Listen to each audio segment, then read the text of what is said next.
오늘 저희들에게 주시는 말씀은 마태복음 28장 18절에서 20절 말씀입니다. 우리 같이 한 목소리로 하나님의 말씀을 함께 읽도록 하겠습니다. 시작. 예수께서 나와 말씀하여 이르시되 하늘과 땅의 모든 권세를 내게 주셨으니 그러므로 너희는 가서 모든 민족을 제자로 삼아 아버지와 아들과 성령의 이름으로 세례를 베풀고 내가 너희에게 분부한 모든 것을 가르쳐 지키게 하라. 볼지어다 내가 세상 끝날까지 너희와 항상 함께 있으리라 하시니라. 아멘. 하나님의 말씀입니다. 오늘은 하나님께서 허락하여 주신 우리 민족의 가장 복된 시작점이 되는 3.1절입니다. 3.1절의 노래를 오랜만에 이렇게 봤습니다. 어렸을 때는 학교에서 많이 불렀던 것 같아요. 근데 이 노래 부른 기억이 언제인가 싶을 만큼 아주 아득합니다. 읽어드리도록 하겠습니다. 터지자 밀물 같은 대한독립만세, 태극기 곳곳마다 2천만이 하나로 이날은 우리의 의요 생명이요 교훈이다. 한강물 다시 흐르고 백두산 높았다. 서녀라 이 나라를 보소서, 동포야 이 나라를 길이 빛내자. 공식적인 집계에 의하면 106만 명이 집회에 참여를 하고 사망자가 7천여 명이 넘고 잡혀간 사람들이 4만 7천여 명 이상이 된다고 합니다. 어려움과 고난 가운데 있는 한 나라의 자유와 독립이 이루어지기 위하여 수많은 사람들의 희생, 헌신, 생명을 내어놓음이 있었다는 것입니다. 어떤 것이든 어떤 일이 시작되어서 이루어지기까지는 요술방망이처럼 금 나와라 은 나와라 뚝딱거리면 나오는 것이 아니라는 것입니다. 그를 위하여 소리 없이 그리고 보이지 않는 곳에서 생명을 내어오는 수많은 헌신의 삶이 있었기 때문에 가능했다는 것입니다. 지난 7년 동안 하나님께서 저희 교회를 지키시고 보호하시고 인도해 주셨습니다. 다 하나님의 은혜입니다. 그런데 하나님의 은혜 속에는요, 우리가 원하는 대로 좋은 일만 그리고 괜찮은 일만 있는 것이 하나님의 은혜가 아니더라는 것입니다. 그 안에는요, 기가 막힌 환난도 같이 있더라는 거예요.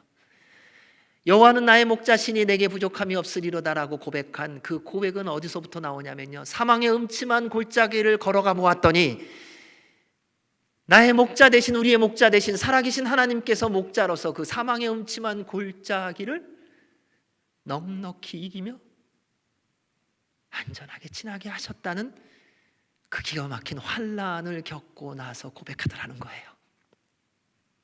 그런 일이 없어서 고백되어지는 것이 아니라 죽음의 위협, 말할 수 없는 극심한 고통의 과정을 지나고 나서 보니 와, 정말 하나님이 지키셨구나, 정말 하나님이 함께 하셨구나, 정말 하나님이 우리의 목자셨구나 라는 것을 고백한 것입니다. 그런 일이 없이 주님이 목자라고 고백했다면 여러분 풍랑을 한번 만나보셔야 할 것입니다. 그래야 그분이 정말 나의 구주이신지 나의 목자이신지를 고백할 수 있을 겁니다. 그래서 지난 7년 동안 하나님께서 저희 교회에 허락하신 이런저런 일 때문에 감사를 드립니다. 잠잠만 했더라면 아마 이런 감격이 없었을 것 같아요. 풍랑이 있어서 감사했던 거예요. 경랑이 있어서 감사했던 것이고요. 이제 7살입니다. 7살은 사실 제일 무서운 나이예요. 세상이 감당할 수 없는 나이. 어떤 일이, 어떤 상황이, 무엇이 있을지 몰라요. 그래서 서로를 대할 때요, 이해해 주세요. 왜 저럴까? 7살이구나. 그래서 그렇게 행동하는 거예요. 그냥 다 받아들여 주시고요, 이해해 주시고요, 주님 안에서 감사로 기쁨으로 나아가는 저희가 되기를 원합니다. 더 주님 바라보고 의지하며 살아가라고 말씀하시는 것입니다. 오늘 우리에게 주시는 말씀은 예수님께서 우리의 모든 죄와 허물을 대신 짊어지시고 십자가에 달려 죽으시고 그리고 부활하신 후 승천하시기 전에 주신 말씀입니다. 지금 우리는 이 말씀을 지상명령이라고 하며 당연하게 지켜야 하는 말씀으로 받아들이고 있지만 당시 제자들이 이 말씀을 들을 때는 좀 상황이 달랐습니다. 예수님이 십자가에 달려 죽으시고 부활하신 것까지는 다 경험했는데, 근데 그 예수님이 같이 계셔서 자 이제부터 복음을 전하고 나를 전하자라고 말씀하신 것이 아니라, 제자들아 나는 이제 아버지께로 돌아간다, 나는 없다, 그런데 너희들은 이곳에 남아서 나를 전하는 삶을 살아야 된다라고 명령하신 것입니다. 불안한 상황이에요. 유대인들에게 공격이 극심한 상황이에요. 어떤 일이 벌어질지 모르는 환난 가운데 있는 상황이에요. 그런데 주님께서 이 명령을 주셨다는 것입니다. 제자들은 인간적인 눈으로 볼 때 모든 것이 준비되어 있지 않았습니다. 그런데 우리 주님은 그들에게 가장 위대한 사명을 맡기셨습니다. 지금도 마찬가지라는 것입니다. 여러분, 우리가 뭔가 다 준비되어서 하나님께서 사명을 맡겨주시는 것이 아니라요, 예수님을 믿고 구원받아 주님의 사람으로 살아가고 있다면 이 사명은 여러분 모두의 것임을 꼭 기억하시기 바랍니다. 이거는 다른 사람의 것이지 아니요, 우리 모두에게 주신 사명이고 명령입니다. 모든 그리스도인에게 주신 가장 아름답고 복된 명령입니다. 힘써 지키셔야 될 것입니다. 이는 우리가 그리스도인으로서 남은 인생 동안 살아갈 이유이며 목적이 되기도 합니다. 왜 삶을 살아가면서 갈팡질팡하는 줄 아세요? 목적이 사라져서 그래요. 사명이 사라져서 그래요. 어떤 사람은 돈 벌려고 목적을 가지고 살아가는 사람이 있습니다. 정신없이 돈을 벌어요. 근데 돈 다 벌고 나면 무슨 일이 벌어지는 줄 아세요? 덜커덕 병이 걸려서 죽어요. 그러니까 돈 번다는 목적은 이루었는데요, 삶의 목적은 전혀 없었던 거예요. 수많은 사람들이요, 살려고 발버둥 치는데 왜 살고 있는지를 모르고 있더라는 거예요. 여러분, 어저께 왜 사셨어요? 뭐 하고 사셨어요? 오늘은 뭐 때문에 살려고 하시는 거예요? 내일은 뭘 위해서 살려고 하세요? 사라지니까 그냥 사는 경우가 많아요. 뭐 여행 가기 위해서, 내가 먹고 싶은 거 먹기 위해서. 그러다 보니 먹고 싶은 것이 멈춰지고 나면 삶의 목적이 없어지니 갈등하고 방황하고 헤매는 것을 보게 됩니다. 3.1절 때에 33인이 중심으로 돼서 수많은 백성들이 나와 대한독립만세라고 불렀던 이유가 뭡니까? 그 목적이 뭡니까? 우리나라의 독립을 이루자, 자유를 이루자라는 목적이 있었습니다.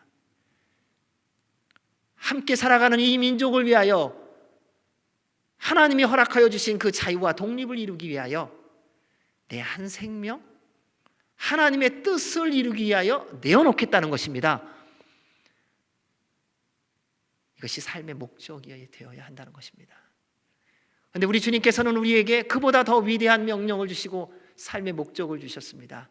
영원한 나라를 소망하며 살아가는 우리에게 하나님 나라에 들어감의 소망이 분명해지는 이 사명을 주신 거예요. 그것이 바로 오늘 말씀입니다. 사랑하는 여러분, 주님 앞에 서는 그날까지 이 말씀 잘 기억하고 지키며 나아가는 우리 모두가 되기를 주의 이름으로 축원합니다. 우리 18절 말씀 같이 읽겠습니다. 시작. 예수께서 나와 말씀하여 이르시되 하늘과 땅의 모든 권세를 내게 주셨으니, 예수님은 하나님 아버지로부터 하늘과 땅의 모든 권세를 받았다, 이렇게 말씀하십니다. 이것은 우리가 예수님께서 주시는 지상 명령인 우리가 삶의 이 사명을 이루며 그리고 지키며 살아가기 위해서 꼭 기억해야 되는 말씀입니다. 하나님의 모든 사명은요, 하나님이 주신 능력으로만 감당할 수 있습니다. 우리가 여기에서 오해가 되니까 자꾸 엉뚱한 생각을 합니다. 내가 뭐가 준비가 안 돼서, 뭐가 예비가 안 돼서, 뭐 사람이 없어서, 물질이 없어서, 건강이 없어서, 이유가 참 많습니다. 그런데 하나님의 일은요, 우리의 힘과 능력이 아니라 하나님이 주신 능력으로만 감당할 수 있다는 것입니다. 그러므로 주님의 일을 시작하기 전에 반드시 주님께서 맡겨주신 일을 감당할 수 있는 지혜와 능력을 받아야 합니다. 이 사실을 누가 제일 잘 알고 있냐면요, 사탄이 잘 알고 있더라고요. 하나님의 일은 하나님의 능력이 있어야만 감당할 수 있음을 사탄이 너무 잘 알고 있어서요, 사탄이요, 하나님의 부르심을 받고 순종하려고 하는 우리에게 접근해서 늘 속이는 말이 있습니다. 시대가 변했다는 겁니다. 스스로 한번 생각해 보라는 겁니다. 그래서 우리에게 결정적으로 말하는 게 있습니다. 내 주제에 뭐 할 수 있냐, 이렇게 우리를 속이는 때가 있고요. 그 다음에 또 다른 속이는 게 있더라고요. 그 사람하고 하면 안 돼. 어떻게 같이 갈 수 있어? 혼자서 해야 돼. 근데 우리가 이러한 말이 얼마나 쉽게 넘어가는지요. 세상이 인정할 만한 세상 권력, 명예, 재물이 있어야 하나님의 일도 제대로 할 수 있다고 설득력 있게 속입니다. 예, 필요하죠. 권력도 필요합니다. 명예도 필요합니다. 재물 필요한 거 맞습니다. 그런데 그것들이 하나님의 일을 이루어가는 것 아닙니다. 하나님께서 주신 능력을 받고 나면요, 주님께서 그 모든 것을 허락해 주시는 줄로 믿습니다. 사탄의 속임수의 가장 큰 특징은 뭐냐면 매력적이라는 겁니다. 그리고 당장에 무엇인가 이루어질 것처럼 들려지게 합니다. 얼마나 매력적이었는지 첫 인간인 아담과 하와가 속아서 선악을 알게 하는 나무의 열매를 따먹고 온 인류에 사망을 들어오게 하지 않았습니까? 내 생각, 내 힘, 내 능력으로 하는 만큼 사랑하는 여러분, 하나님의 일은 왜곡되고 안 되게 되어 있습니다. 지금까지 살아온 우리 스스로의 삶을 한번 돌아보시면 좋겠어요. 여러분, 지금까지 주님의 영광으로 사셨죠. 그래서 주님께서 영광을 받으셨죠. 여러분의 지나온 삶 때문에. 그렇죠?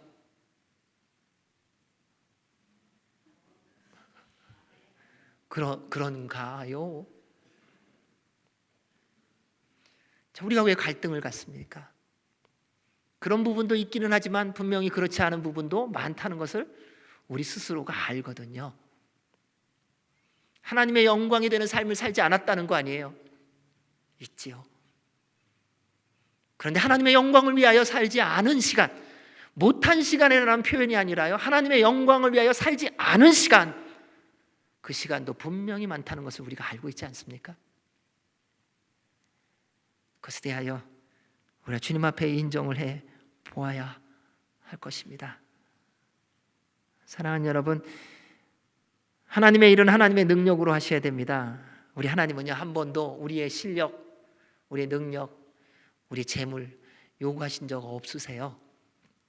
그냥 그거 다 하나님이 주신 거예요.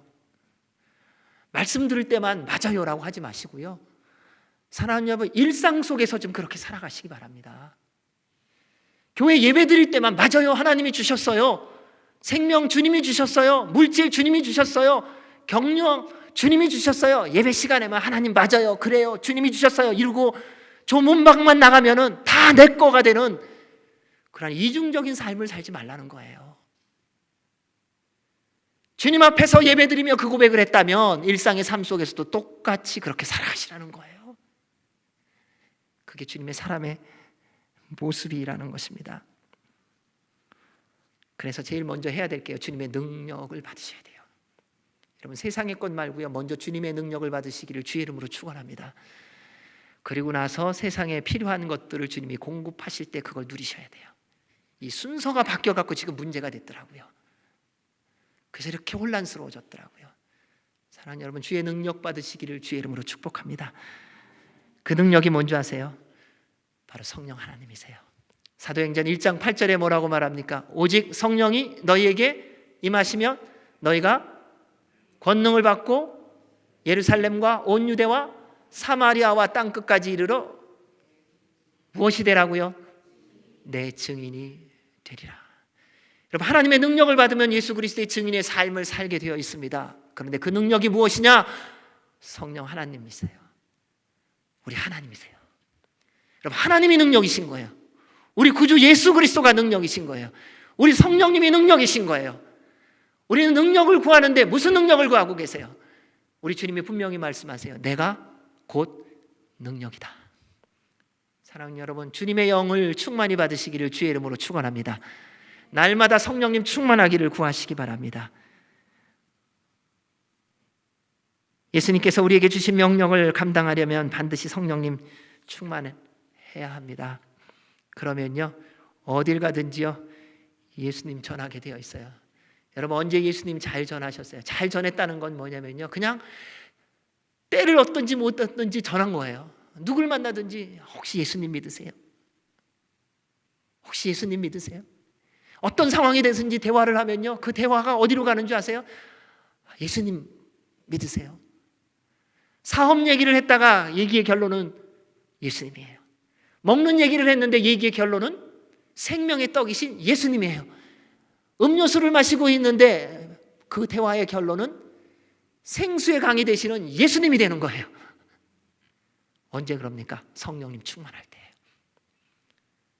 여러분, 부부끼리 만나서, 가족끼리 만나서 나누는 대화가 어떤 거세요? 예수님 되시기를 주의 이름으로 축원합니다. 그게 행복이에요. 여러분, 언제 행복하세요?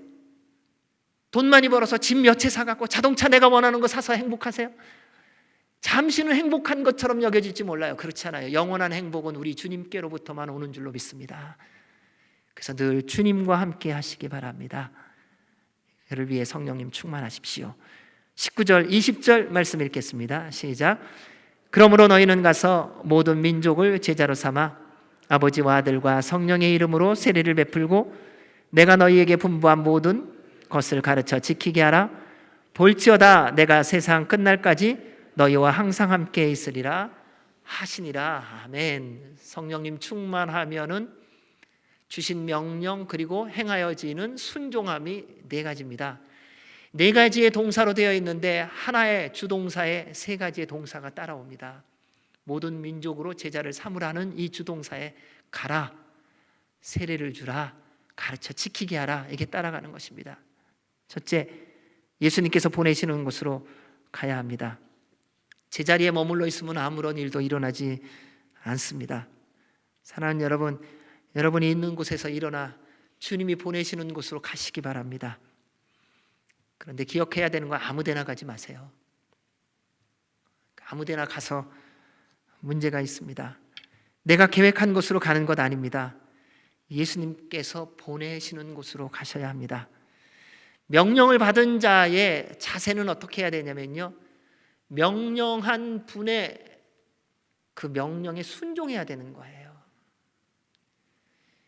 리더가 명령하면요, 따라가는 것이 따르는 자의 마땅한 태도인 거예요. 요즘에 그러한 일들을 보기가 참 어렵습니다. 왜요? 각자의 생각이 너무 많으니까요. 근데 이게 어디서부터 왔는가 봤더니요, 우리가 하나님의 말씀에도 이의제의가 참 많더라고요. 여러분, 주님 말씀 읽으면서 다 아멘, 예 주님 따르겠습니다, 순종합니다 그러세요? 아, 주님 순종하고 싶지만요, 이거는 좀 곤란한데요, 어렵습니다. 주님 이 시대에 좀 안 맞는 것 같아요. 하나님 제 마음을 잘 모르시는 것 같아요. 여러분, 이게 부모 자녀 간의 대화가 그런 거 아닙니까? 대화 나누다 보면 자녀들이 뭐라고 말합니까? 아빠는 내 마음을 도무지 헤아리지 못한다는 거예요. 여러분, 그러한 말을 처음 들었을 때는요, 충격 그 자체더라고요.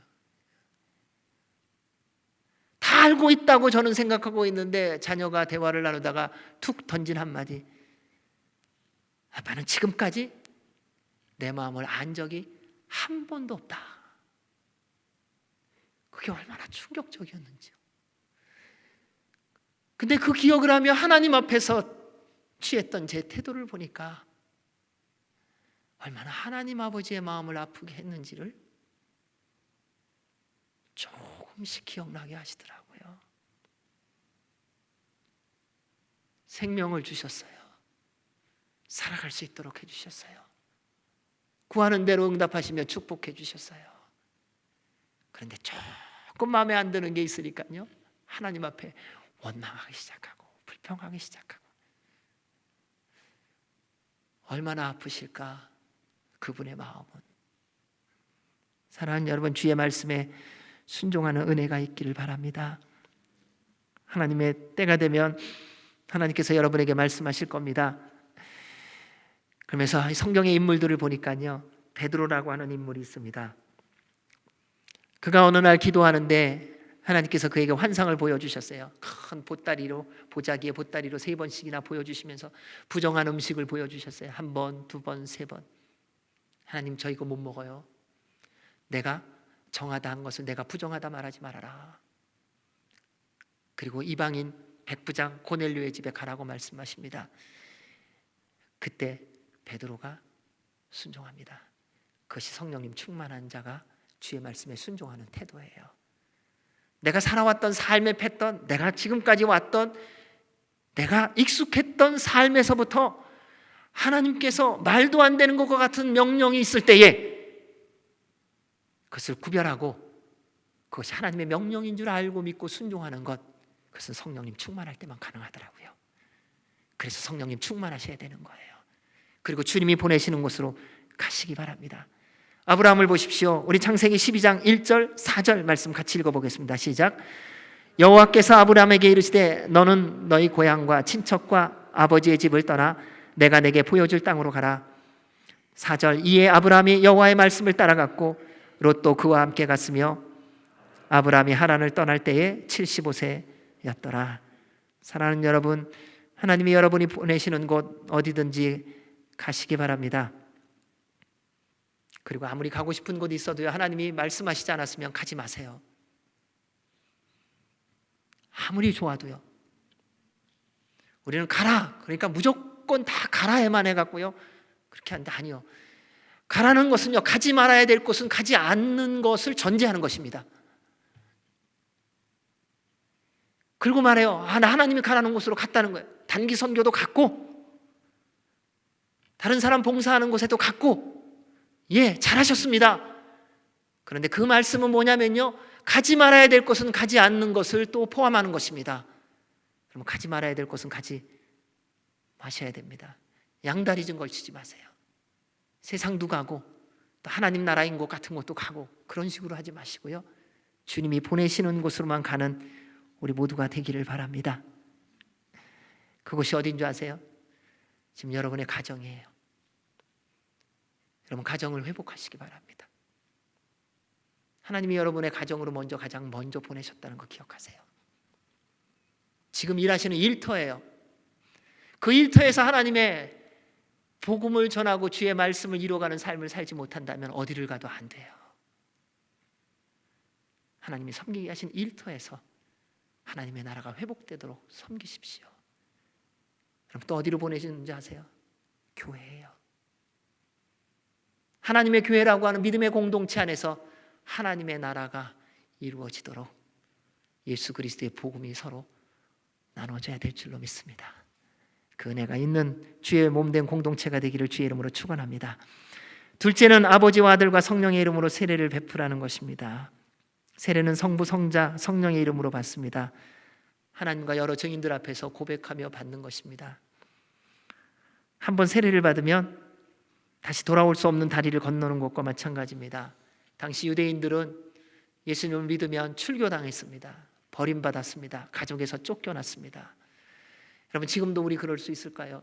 예수님 믿으러 예배하러 가면은 죽임을 당한다면, 그 옛날 전쟁 때에 공산당이 와서 예수님 믿는다고 하면 죽이고 안 믿는다고 하면 살려준다고 할 때 여러분 거기에 어떻게 대답하실 수 있으세요? 믿겠다고. 죽지. 근데 이게 우리가 그 상황이 안 되니까 그렇게 대답을 잘하더라고요. 저도 보니까요. 근데 정말 그 상황이 딱 되잖아요. 몰라요. 그래서 지금 준비하고 계셔야 돼요. 왜요? 그때가 언제 올지 아무도 모르더라고요. 여러분, 오늘날 우리는 어떻습니까? 감기 걸리는 것도 우리 무서운데요. 죽는 게 얼마나 두렵습니까? 근데 당신은 세례를 받는다는 것은 세상과의 단절을 의미합니다. 지금도 마찬가지입니다. 몇 년 전에 북한의 소식을 들었을 때 북한에 다녀온 한 선교사님의 이야기를 같이 나누면서 들었습니다. 북한에서 세례받는 것은 곧 죽임당하는 것을 결단하지 않고는 절대 세례 못 받습니다. 근데 세례를 베푸는 사람보다 세례를 받는 사람이 세례를 받겠다고 한 거예요. 그 선교사님이 얘기했대. 괜찮겠냐고. 이 사실이 알려지면 당신 죽는 거 아니냐고. 근데 그 세례를 받고자 하는 그 한 성도가 내가 이미 하나님 나라를 위하여 복음을 위하여 내 생명을 드렸다고, 나 세례받고 싶다고. 여러분, 그게 세례예요. 나 세례받았으니까 이제 됐어가 아니라, 세례받는다는 것은요, 세상의 관계를 끊는 거예요. 더 이상 세상의 사람으로 살지 않겠다는 겁니다. 우상과의 단절입니다. 세상에 물든 모든 삶에 대하여 정리하는 것입니다. 세례를 받는다는 것은 죄에 대하여 죽은 것이요 의에 대하여 살아나는 것입니다.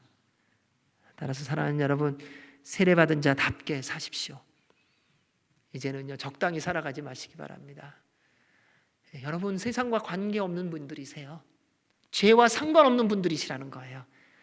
의롭게 살아가십시오. 거룩하게 살아가시기를 주의 이름으로 축원합니다. 세 번째입니다. 예수님께서 말씀하신 모든 것을 가르쳐 지키게 하라는 것입니다. 예수님은 분명히 말씀하셨습니다. 내가 너희에게 분부한 모든 것을 가르쳐 지키게 하라. 예수님께서 말씀하신 모든 것을 가르치고 지키게 합니다.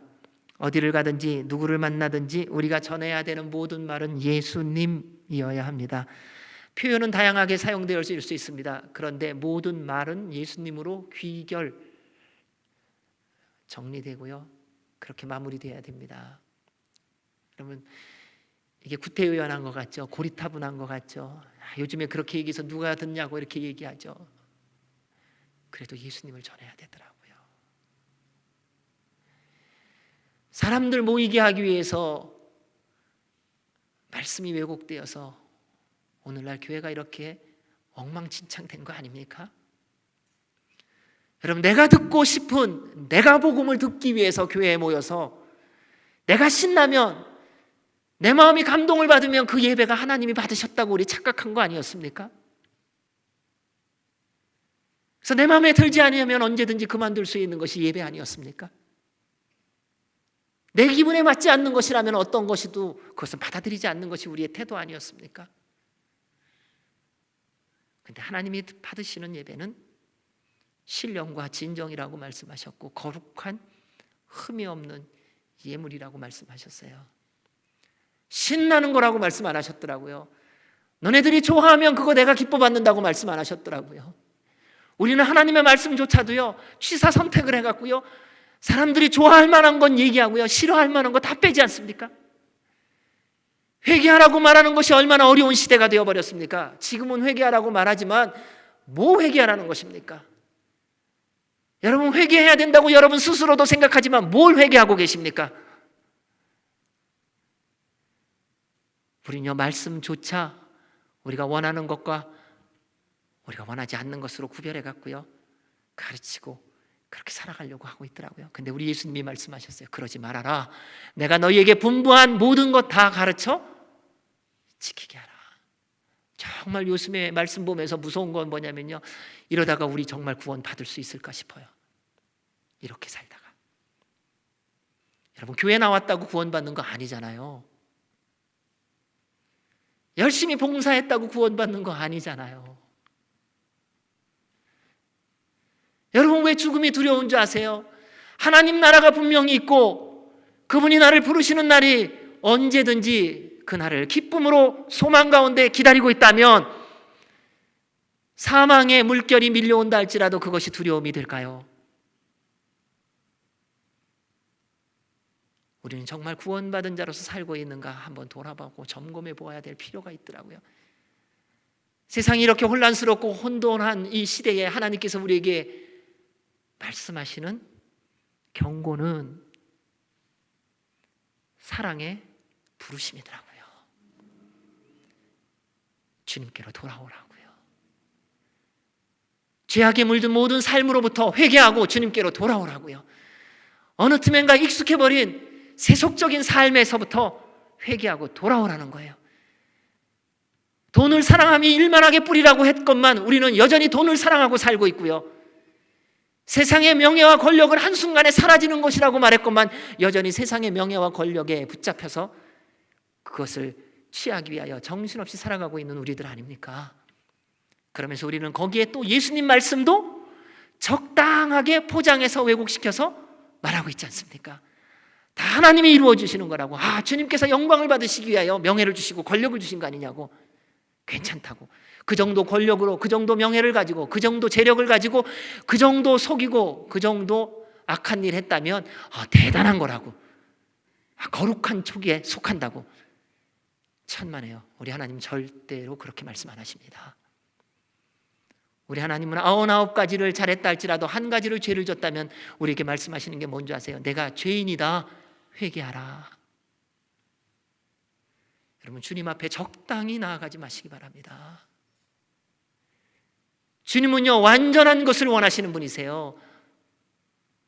내가 그동안 교회를 50년, 60년 평생을 다녔다, 몇 대를 다녔다, 그것으로 우리 주님은 말씀을 지켰다라고 말씀하시는 게 아니에요. 내가 내게 분부한 모든 것을 지켜 행하게 하라. 어떻게 그럴 수 있습니까? 내가 먼저 지키고 살아야 되는 거예요. 내가 먼저. 사랑하는 여러분, 우리가 먼저 그 일을 행하기를 원합니다. 더하거나 빼지 마시기 바랍니다. 저도 잘해서 말씀 전하는 게 아닙니다. 주님께서 제 마음에 부담을 주십니다.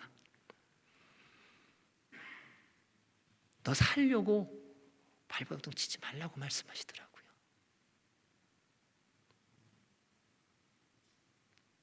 내 생명 지키려고 그렇게 애쓰지 말라고 그러시더라고요. 영원한 생명을 누리고 있다고 하는 우리가, 하나님의 나라를 바라보며 살아가고 있던 우리가 살아가는 삶의 태도를 보면 세상 사람과 뭐가 다릅니까?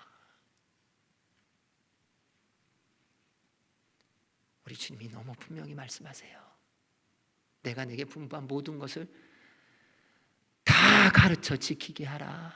사랑하는 여러분, 우리가 먼저 지키길 원합니다. 우리가 먼저 지키자고요. 다른 사람 말고요. 우리가 먼저 말씀대로 다 지켜 행하면요, 그게 본이 되어서요, 보고 따라올 거예요. 우리 그렇게 살았으면 좋겠어요. 여러분, 남가주 새서방교회 의미가 뭡니까? 하나님이 기적적으로 예배에 처소를 주셨어요. 예, 기적이에요.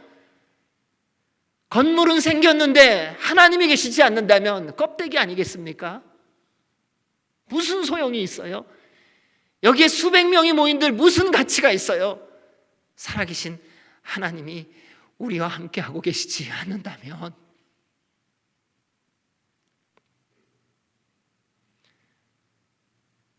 주님 앞에 회개했습니다. 하나님 예배에 처소 주셨는데 교만했습니다. 내가 했다고 자랑했습니다. 주님 용서해 주십시오. 하나님이 행하셨다고 말하고 그 다음에 엉뚱한 길로 갔습니다. 얼마나 죄송하고 죄스러운지요. 사랑하는 여러분, 여러분께 주님의 이름으로 용서를 구합니다. 제가 말씀대로 온전히 순종하지 못했기 때문에 여러분도 그러셨을 거라고요. 그건 제 잘못이지 여러분의 잘못이 아닌 거더라고요. 용서해 주시기 바랍니다. 그리고 주님 바라보세요. 그리고 주님이 말씀하시는 대로 따라가 주세요.